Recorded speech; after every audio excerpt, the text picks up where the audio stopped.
Welcome to the Cycle Starters podcast. I'm your host, Heather Rebecca Wilson, and today I am so thrilled to bring you a truly inspiring conversation with my dear friend, my sister, Laura Correa, the founder of Green Revolution Studio and a remarkable holistic skin therapist and healer. Laura's story is one that resonates deeply with many of us. A journey from immigrant to inspired entrepreneur. In this episode, she'll share her powerful transformation, discussing how she embraced risk, discovered her authentic self, and honored her cultural identity along the way. From her early days in Hungary to building a thriving holistic skincare practice, Laura's path is filled with valuable insights about intuition, breaking through limiting beliefs, and the courage it takes to manifest your true calling.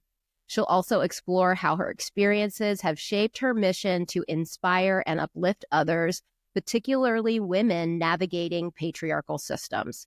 Whether you're an entrepreneur, someone exploring your cultural roots, or simply seeking inspiration to take that next bold step in your life, this conversation with Laura offers wisdom, encouragement, and practical insights for your journey.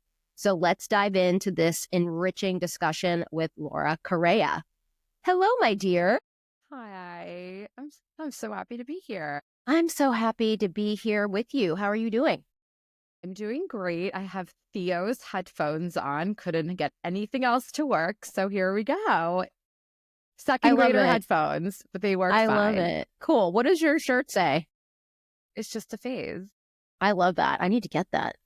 That is super cool. It's from this cute little crystal shop in Charlottesville, Virginia. Okay, nice. I'll give you the info.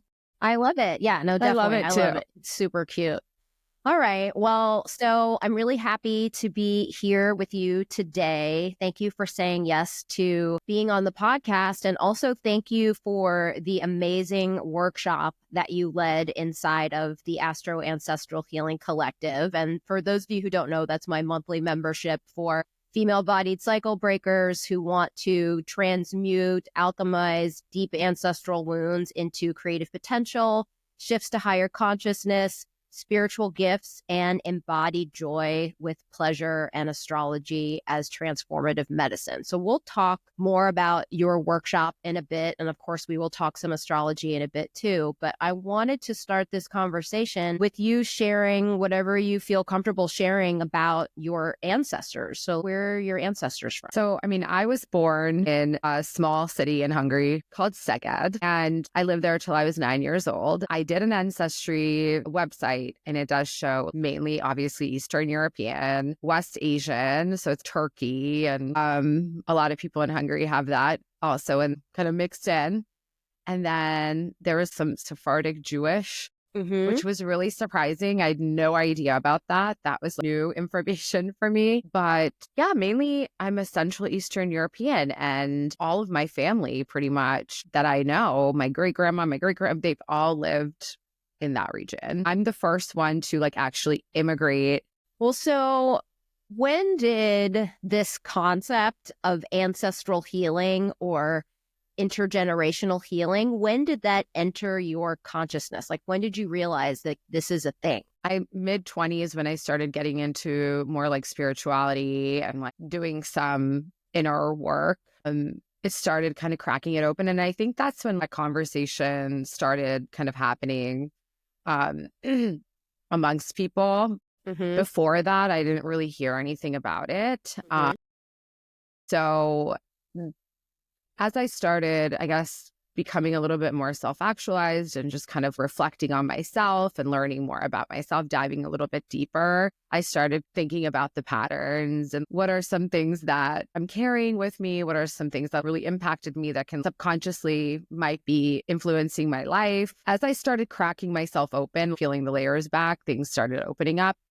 But recently, when I became a mom 8 years ago, that really shifted it because I was like, oh my gosh, I want to make sure that I'm not passing on certain things that I have that have, set me back.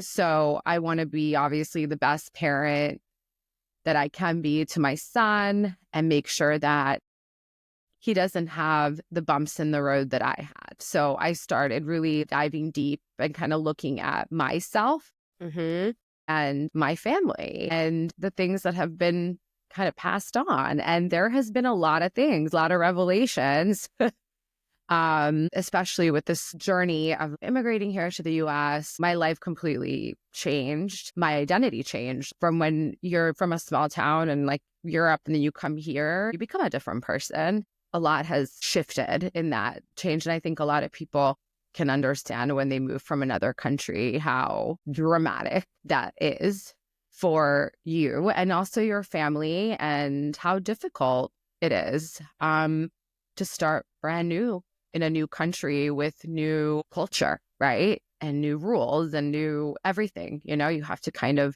adjust as a child, but also your parents have to adjust to, which is hard to witness.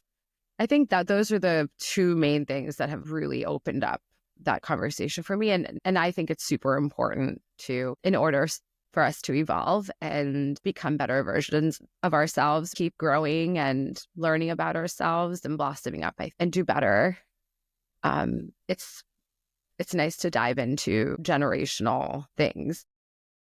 Yeah, absolutely. Well, so you get into a lot of this in your workshop. And by the way, for you guys who don't know, Laura's workshop inside of the membership is called From Immigrant to Inspired Entrepreneur, Embracing Risk, Discovering Your True Self and Cultural Identity. So tell me a little bit about what it was like when you first arrived in the US, because I think that was a major turning point in your life. Can you tell us about what that was like for you? Yeah, I mean, you know, in Hungary, we had a house, we were going to school, we had our own bedrooms, we had a nice stable life. And when we came here, we lived in a 1-bedroom apartment in an immigrant community. My brother and I shared a room. My parents were out on the sofa. There was no dining room. We ate on the floor. We had this old Chrysler. We had to drive everywhere. You know, it wasn't like we could walk around. So obviously it wasn't as safe as it is where I was living. So that was a little shaky. My parents were like, don't walk there and don't do that. So it's like all this fear, right? You don't know. I didn't speak the language. So we would watch TV, you know, had like 3 channels. We'd watch whatever was on at that time, the early 90s. And so it was really a culture shock, and it was really, really difficult. You know, I couldn't communicate with anyone. I didn't have any friends. And it was obviously really hard on my mom too, who didn't speak English. She had like dictionary. Every time we went to the grocery store, it was English to Hungarian, Hungarian to English. Both dictionaries were in the purse. So it was like my life got completely wiped out. And it was like I was reborn again, and we were starting again from the bottom. So my dad was in research, and obviously this was really stressful for him too. So there was a lot of arguing. There was a lot of tension in the family household, you know, and it was not good. And we didn't really have anywhere to talk about that. So everything had to be internalized. And we were told, like, don't say anything because then, you know, we'll get kicked out of here. So it was a lot of just shut up, put your head down and just deal with it. Sounds really rough. It was really, really rough. So my parents actually did end up separating. It was really hard because they separated, but I stayed with my mom and my dad left us.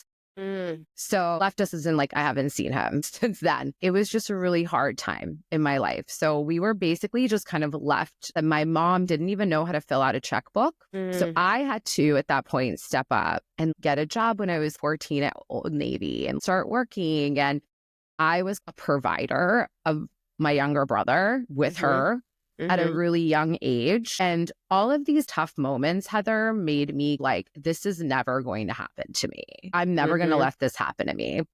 Yeah. So, you know, I think out of all these really tough situations, and I'm sure, you know, everybody has their own version of this, right?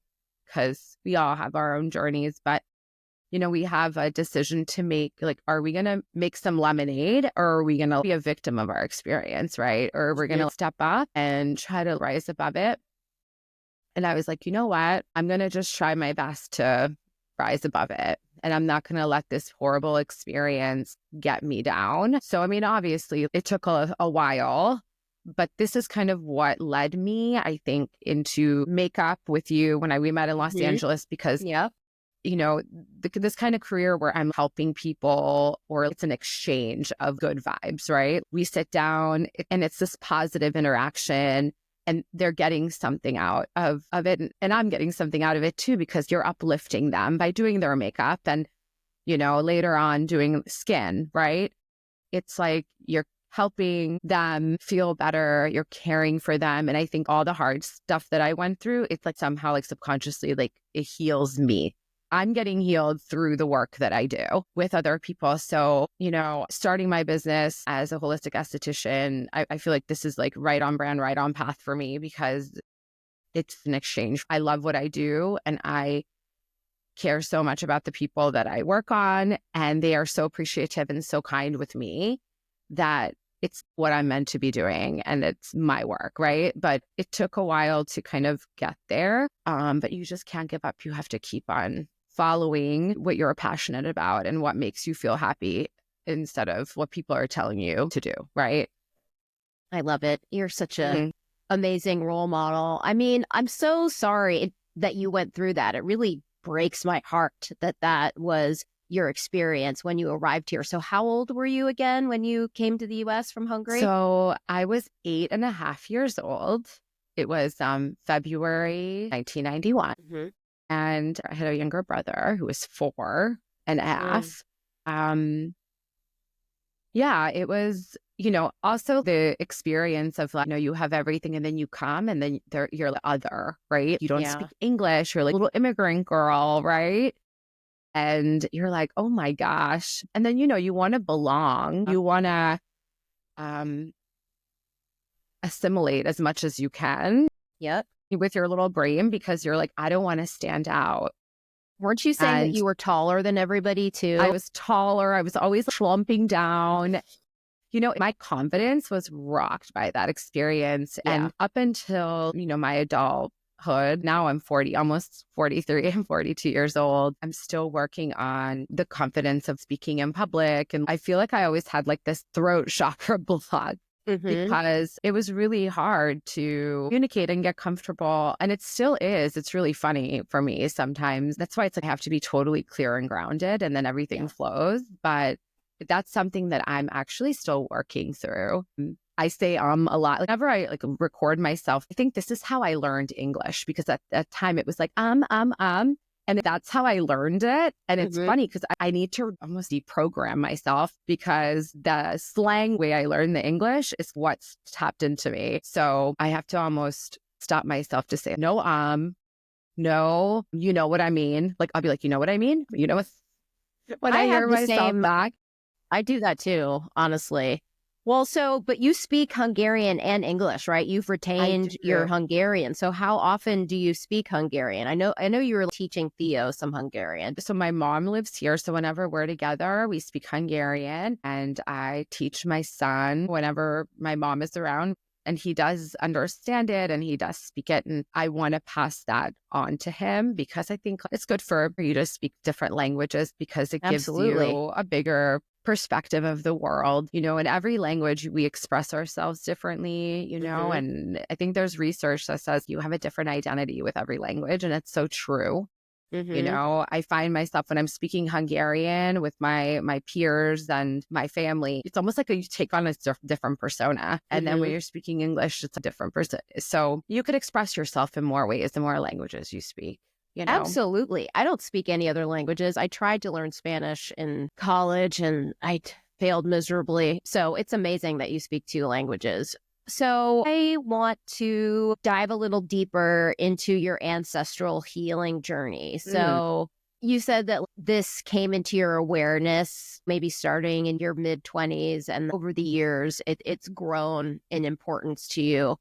What would you say are the patterns that you have been dissolving in this lifetime? What generational patterns are you breaking? I think there's been a lot of fear-based patterns. Some, patterns where like you can't express yourself the way you want to. Just And 'cause that was kind of the culture that I came from when I was little. They were like, just smile. You don't need to say anything. Just always be kind. Don't hurt people's feelings. Like, you don't need to start conflict. And make yourself small.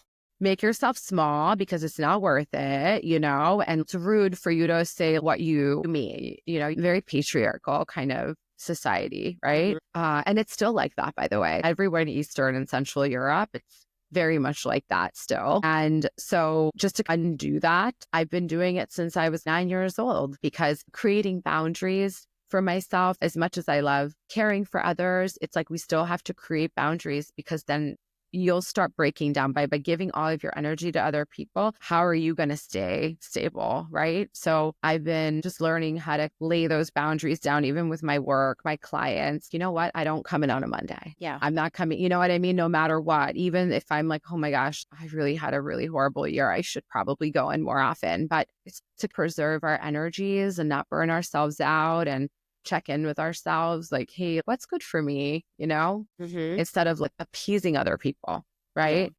So that has been the biggest. The fear-based things that just kind of runs in my family, I guess. My gosh, don't go outside. My grandmother, we just lost her last year, but she used to do this. She would watch these crazy shows, and she's like, there's a crazy person out in the park, or like she's driving. My grandfather's driving.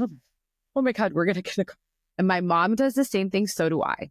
And it's literally in my body. And I find myself doing this with Theo. I'm like, Theo, if you're going to go into the woods and play with your friends, you have to let me know. Or like, I'll like follow him. And I'm like, what am I doing? He's fine. He's with his friends. He's 8 years old. So I see it like in pattern into me, So I try to stop myself. I'm like, all right, Laura, you need to stop. You need to just calm down. Like, everything is fine. Set the rules and just trust him that it's going to be okay. And, this really came up. I think I told you this, Heather, over a private conversation. I was at this aerial yoga class, and they were like, okay, now just like wrap your legs and go backwards and just let yourself fall. And everyone did it. And I'm like, I'm not doing that. I was like, I'm going to crack my head open. I'm going to bleed out here on the floor. And in that moment, I'm like, oh my God, look at all this fear that I have over this. And all these thoughts came. And I was like, no, I'm going to do this. And I did it. But it took me probably minutes to get myself upside down and to get over this. But in that moment, I was like, I have so much like fear built up in me. And this is something that has been kind of planted in me. And, I wonder how that's all holding me back. And if I can like crack that open and just let it go, how much more my life would open up. But I always think like, you got to do some work on your own self first to just be able to reflect and like think about, what these patterns are. Because a lot of us, we don't realize it. It's just kind of subconscious. And then when you have these aha moments, like I did with that, then you can do the work. And then your life can kind of slowly change, right? And I think this is a gift that we can give ourselves. I don't know if this is partly shadow work stuff, but like some of it, yeah. Right? You got to come face to face with yourself and be truthful to yourself. What are the things that I'm doing? Why aren't things working? Yeah. It's a lot of courage to do this work. And not everybody is meant to do that work in this life. Because it takes ovaries, right? To look yourself in the mirror, it's hard. It really does, and I think if you've gone through any sort of really tough time, you can reflect. I was just reflecting on how you processed that, how you went through it, journal it out. You're going to find those patterns that are your strengths, and then maybe that are your weaknesses. But even your weaknesses, when you can point them out, you can get past it. And those are, when you can grow as a human. Yeah, that's a really good point. I think one of the misconceptions about ancestral healing is that the only things our ancestors pass on to us are wounds, but that's not true. They pass on gifts and lots of resilience, So I completely resonate with everything that you're saying about that. So, okay, let's talk about your awesome workshop that you led inside of the membership, the Ancestral Healing Collective. So for people who want to check it out, and it's inside the resource library, if you are interested in joining this membership, you can go to heatherrebeccawilson.com/sanctuary. I actually have a new free community, same web address. And then the Ancestral Healing Collective is the upgrade. So members of the collective get access to the resource library. And that is where Laura's workshop is living. So again, it's called From Immigrant to Inspired Entrepreneur, Embracing Risk, Discovering Your True Self, and Cultural Identity. So for somebody who is interested in experiencing your workshop, what would you tell them in order to get the most out of it? Oh my gosh, well, just show up. I'm telling my story. So, if you can relate to it, if you're somebody who's immigrated into this country or you've had a really tough experience, like you don't even have to be a child, even a young adult being an immigrant. I want to inspire those women. You can start your own business. You can learn the ropes, because it's really hard when you come here and, you have to learn all these things yourself. And I even remember thinking, there's no way I'm able to do this. And you can. It just takes a little believing in yourself and pushing through tough times. So I feel like just come to be inspired, and hopefully like something can like hit a chord with someone that can inspire them to do something that their heart desires and that, they really are excited about, and give them hope to get started. I think just bring your ears, bring your headphones, and just take some notes and take whatever resonates with you. Nice. I mean, you are super inspiring. Your business, which is located in Bethesda, Maryland, or did you move? It's still in Bethesda, but it's a little bit more of a quieter part of Bethesda. I've had it for 13 years now, Heather. I opened it on my own. Amazing. Congratulations. Thank you. And we do holistic facials with a twist of mindfulness and energetic healing. So it's just a really special place. It's very niche. It's small, and I've tried to expand it. I retracted it, but really having it small and sweet and, is kind of a sweet spot. And I'm just really grateful to be able to do the work that I'm doing. It doesn't feel like I'm working at all, but it took a while to get here. It was a journey, but you know what? I had fun along the way. Yes. So I haven't been to your new space, but the other spaces that you've had, because like you said, the business has evolved, right? You're so good at what you do, and the spaces that you create are so beautiful, and the vibe is so good. So I definitely recommend anybody, if you're in the DC area and you want to have an amazing facial experience, an amazing healing experience, Laura is amazing. She also has a team as well, right? A small team that helps you, of some really talented people, but Laura's amazing, super, super talented. Thank you. Yeah, of course. You're the only person, you and Amanda are the only people I trust to work on my skin. As soon as I'm able to get back to the DC area, I definitely want to have you work your magic hands on me, Anytime. Also rubbing my neck, rubbing my shoulders, rubbing my feet, the whole thing. Yeah, it's so amazing. Well, thank you for sharing all of that. And we'll put the links to Laura's business in the show notes for you guys to learn more and check it out. And then if you're local, you can book an appointment and experience her magic yourself. I want to shift the conversation a little bit because, as I mentioned, the Ancestral Healing Collective is a space where we engage with astrology in addition to pleasure as transformative medicine for ancestral healing. And so I want to talk a little astrology now. So do you mind sharing with us your sun, moon, and rising signs? I'm a Virgo sun. I am a Aries rising and an Aquarius moon. Okay, so let's talk about this a little bit. So, I mean, just right off the bat, you having this Virgo sun is so obvious because Virgo is a healer. Virgo likes to improve things. It's about refining and making things better. This is where you shine. And, you're organized, you're precise, The lower expression of Virgo is being a perfectionist and being really hard on oneself. So what's your relationship to perfectionism? Oh my gosh. I definitely have that in me. Whenever I get an idea in my head, I will be up all night just writing notes. I'm like, I have to get this ready. I have to get this perfect. When I get that creative thing going, I have a vision in my head. It's got to be executed in a certain way. Also, I have to be organized. Like if there's chaos around me, I'm chaotic. So my environment has to be a certain way. So I think that's definitely the Virgo in me.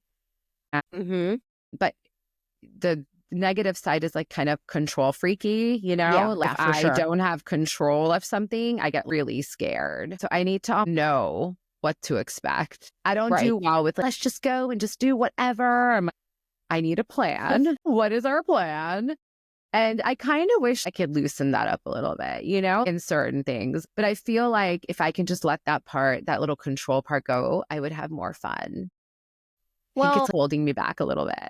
You're an Aries rising, though, and Aries is very bold and can have a lot of fun. So for those of you who are unfamiliar with what the rising sign is, it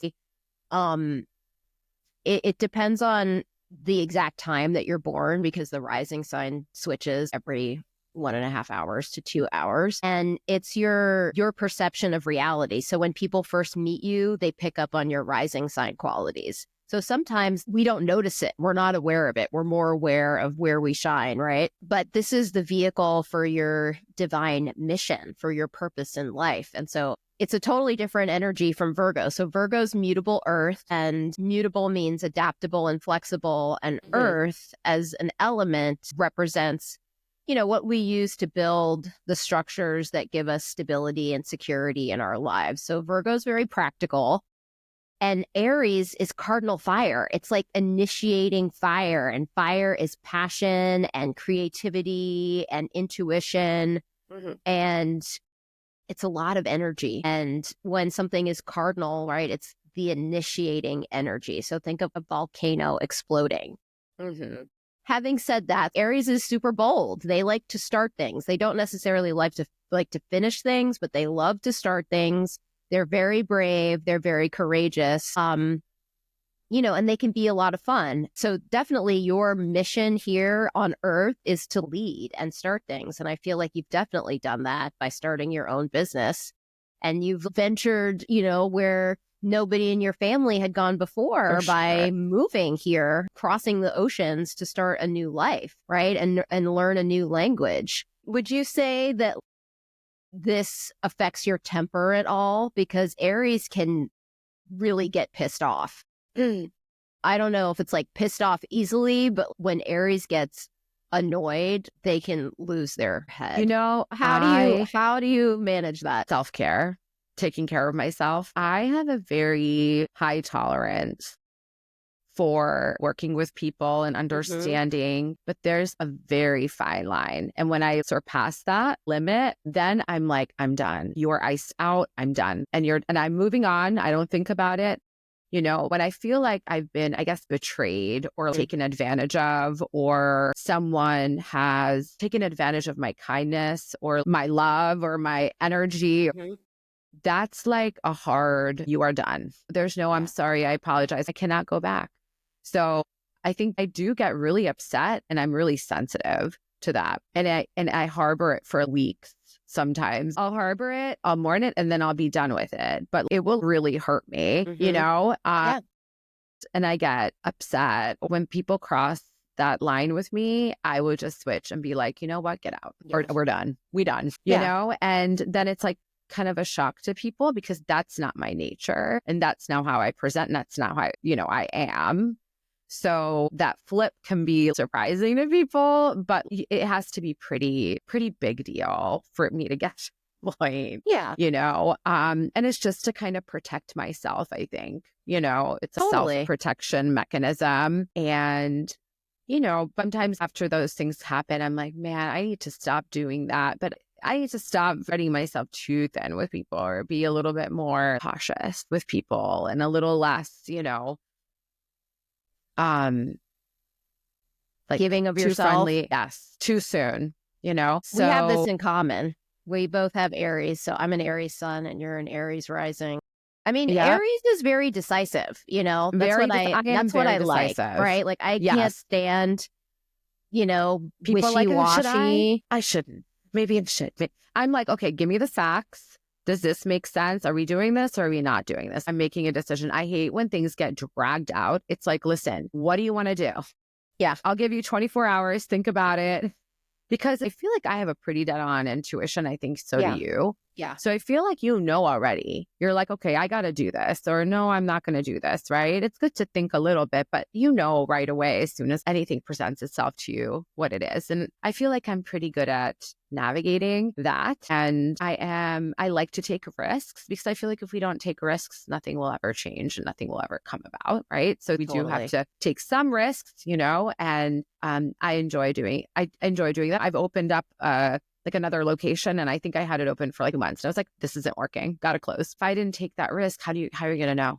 If it makes sense, then it's like, just do it and you'll know when it's not working anymore. So I think I like being that way. And that's why it would be hard for me to like work for people now, because I can't be told how I need to do things and what risks I can do and what I can't do. Yeah, like, you've had your own business for 13 years. That would be like insufferable for me. I could not do it. And like my goal, Heather, is to teach, you know, with the teaching program, other women who want to start small businesses, how they can do it themselves. It's for, you know, women who are like, you know what, like I got to be creative. I got to do my own thing.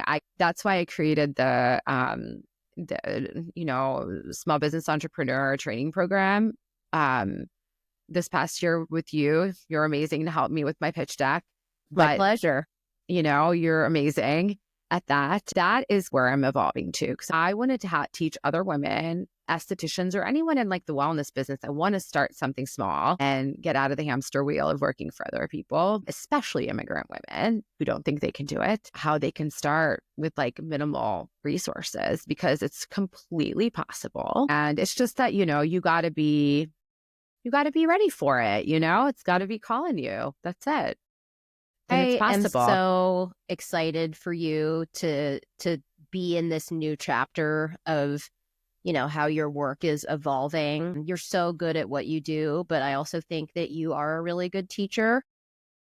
So it makes perfect sense. It makes perfect sense that you're like transitioning into like more mentorship. I want to talk about your Aquarius moon a little bit, because I think it's really interesting insofar as it's in your 11th house of friends and communities and kindred spirits, but also your dreams and ideals. So your moon in your natal chart, at least in Western tropical astrology, is your emotions, your emotional inheritance. It's like your ancestral wounds, but also the gifts that your ancestors gave you. And so I know we talked about this a little bit. So Aquarius is the rebel. They're the rebel genius. They hate to conform. They love to stand out. They're very avant-garde. They're very much about like, I don't want to be basic. That's the worst thing in the world to them, is being basic. Yeah. And so what that says to me is that you have an ancestral wound around standing out, but also your gift is being different, right? And doing your own thing.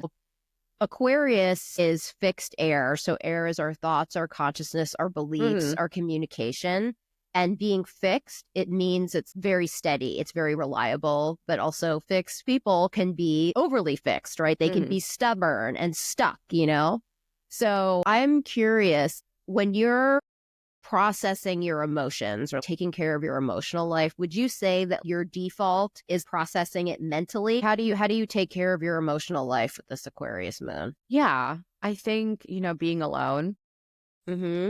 I have to like have my own space. I'm married with a child, but I need to get away and be alone, and I need to process, or I need to stop what I'm doing and take some time out, walk a lot. I live in Maryland now, so we have all these walking paths and these beautiful woods, and I have to be outside in nature. I need to have quiet. I won't listen to anything. I walk and I like think in my head. And then I process it out, and then I feel better. I need to move my body. Like, I think everything just gets kind of stuck in my body. So I need to do exercise or, you know. Yeah, get yoga. out of your head. Probably to it's get out probably of my really good head out of your because head. Yeah. I'll actually start getting like body pains, my Oh. back, my neck, like I'll turn into like a rock. My mental things manifest through my body. Yeah. But I do have a very busy mind.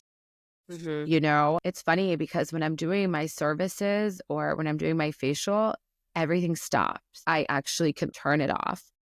And so, like what I said, it's an exchange because it's definitely like I regenerate during that time too. Even though I'm doing the treatment, it's really a grounding experience for me to do that. So it's like I almost need to do what I'm doing Mm-hmm. for my own good, you know? So it benefits me as well. But yeah, I think meditation, Mm-hmm. breath work, you know, working with Satish, our Mm-hmm. healer, Mm-hmm. who's been heaven sent, Yes. you know, to just He's amazing.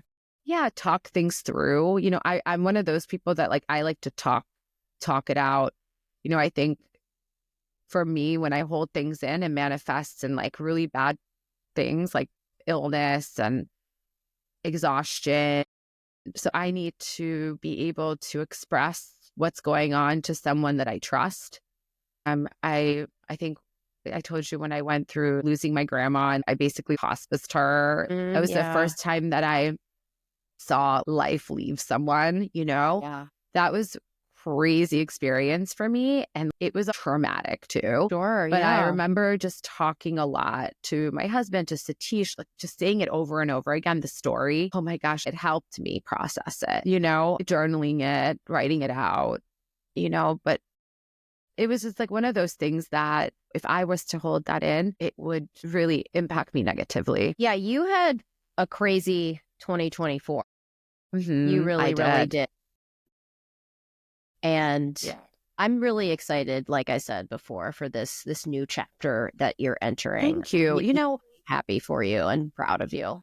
thank you. You know, it's like that's life. We all go through these cycles, right? Sometimes it's really good and then sometimes it's really hard. I think having a good community, a good mentor, a good friend, or someone that inspires you that you could reach out to, it's really important. So you don't feel alone. You have this beautiful community with your collective that you're doing. You're holding space for women and people can reach out and, you know, connect with people like me or the other women that you have on here.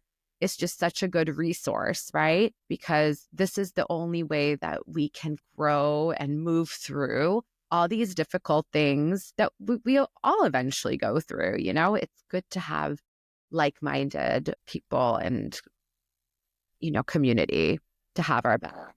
100%. I mean, these are crazy times we're living in.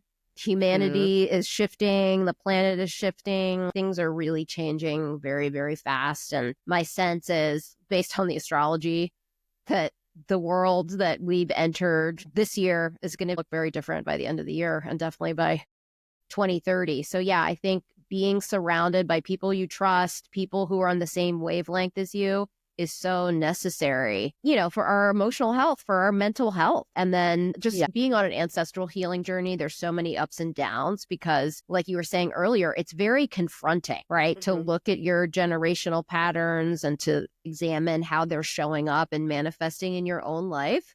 That's really rough. It's tough to do. It's so worth it. I would never, ever discourage somebody from walking this path because my life has improved exponentially since I decided I'm not perpetuating these patterns, right? But yeah, it 100%. takes a lot of courage. And again, not everybody is going to do that work in this life, and that's okay. But they don't want to, and that's Well, okay. yeah, You know, and it it's has totally to be. okay.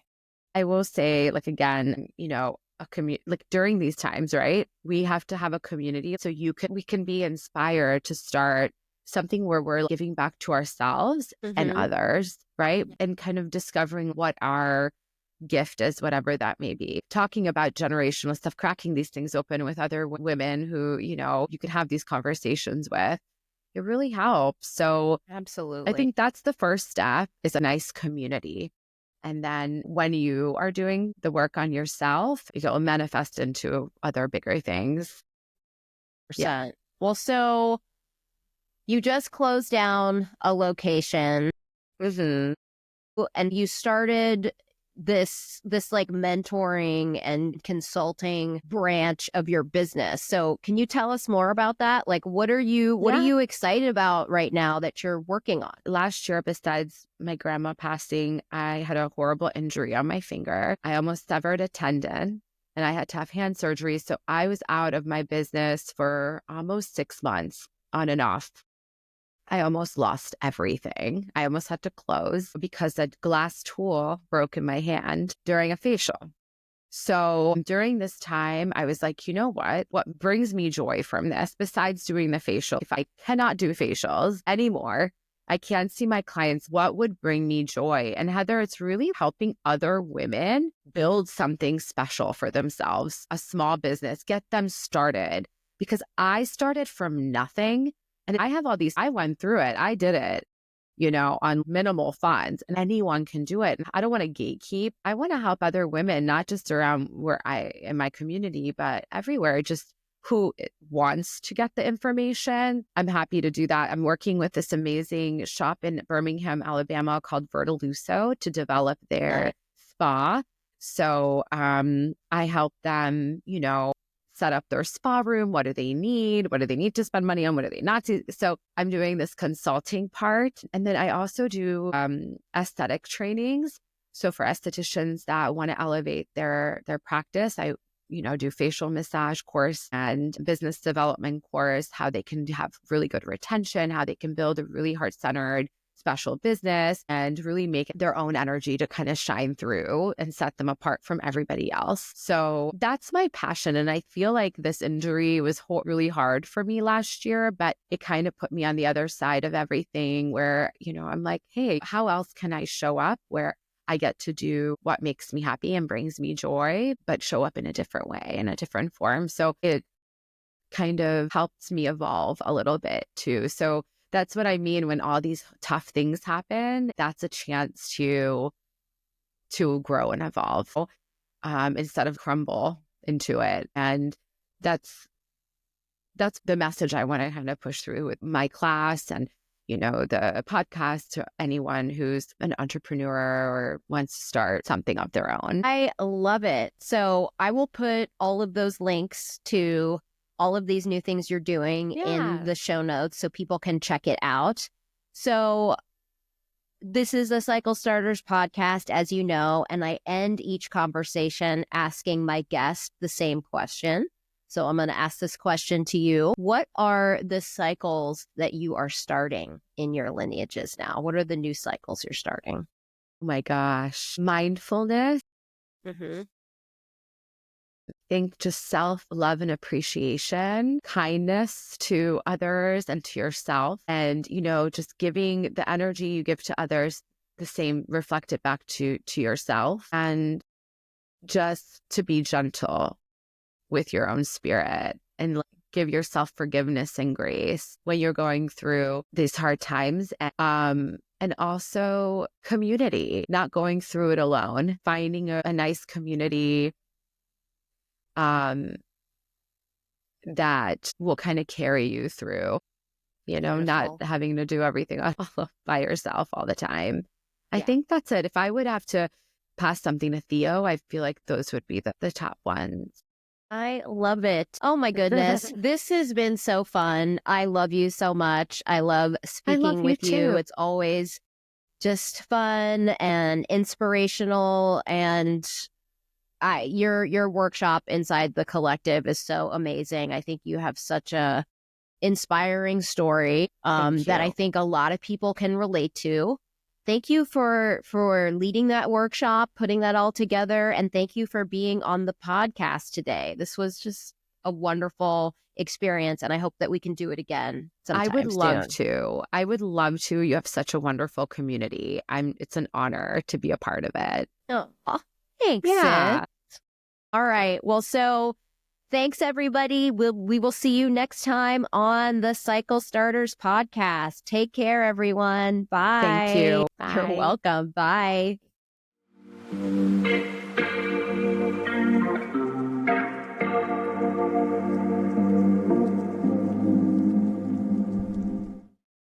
Are you ready to break free from old patterns and create positive change that ripples through generations? Welcome to the Cycle Starters Sanctuary, a free healing community where ancestral wisdom, astrology, and pleasure converge for conscious evolution and generational empowerment. Join our vibrant community of female-bodied beings across all lineages and cultures committed to breaking intergenerational patterns.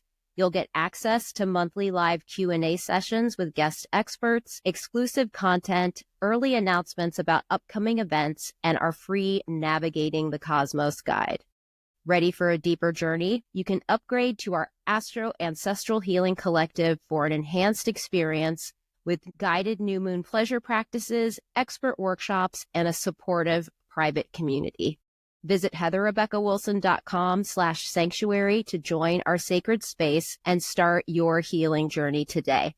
Together, we're creating new cycles filled with ancestral wisdom, healing, and embodied joy. We'll see you there.